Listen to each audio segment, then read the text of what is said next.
ဟုတ်ကဲ့ကျွန်တော်တို့ရှာရှင်ဆောင်မိသားစုပရိဒအသင်းစတင်တည်ထောင်ခဲ့တာ2023ခုနှစ်ကဖြစ်ပါတယ်2023ခုနှစ်ကစပြီးတော့အစဉ်လိုက်ကျွန်တော်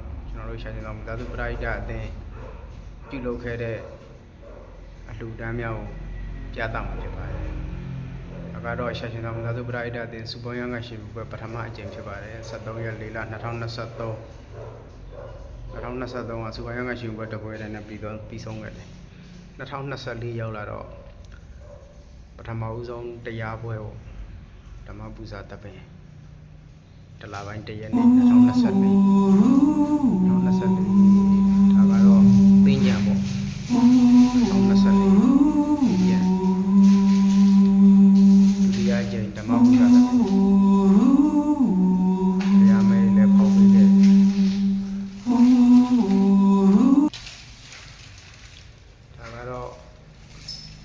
2025နှစ်စတလပိုင်း1ရက်နေ့ပေါ့ပထမဦးဆုံးအချိန်မြောက်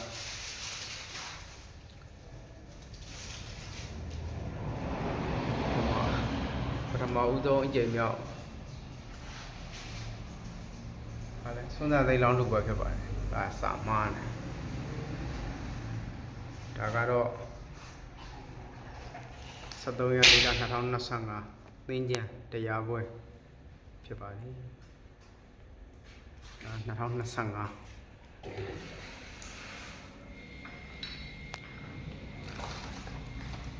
ဒါကတော့ရှာရှင်တော်မိသားစုပရိဒတ်တင်စူပေါင်းဖျားနေကစားတင်ပထမအကြိမ်စူပေါင်းပြီးတော့ဖျားနေကစားတင်တဲ့ပွဲလေးဖြစ်ပါတယ်ဒါကတော့ရှာရှင်တော်မိသားစုပရိဒတ်တင်ရဲ့ဝါဆိုသင်္ကန်းကအလှူလေးဖြစ်ပါတယ်မဟာရှူလာလောင်ကွန်တက္ကသိုလ်မှာတွားရောက်ပြီးတော့ဝါဆိုသင်္ကန်းကတ်ကြတာပါဒါကတော့ရှာရှင်တော်မိသားစုပရိဒတ်တင်ရဲ့ကထိန်သင်္ကန်းကတ်လို့ပဲဖြစ်ပါတယ်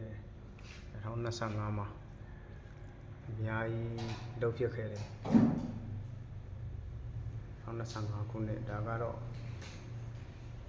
2025နှစ်ကုန်နောက်ဆုံးရက်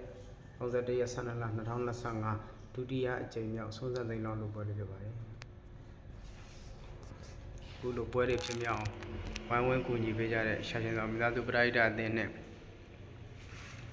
ဝိုင်းဝန်းလှူဒန်းပေးကြတဲ့လူရှင်လူမများအားလုံးကိုလည်းရှာရှင်တော်မိသားစုပရိဒတ်အသင်းရဲ့ကိုယ်စားကျေးဇူးတင်ရှိပါကြောင်းပြောကြားရင်းဒီကုန်းချုပ်လိုက်ပါတယ်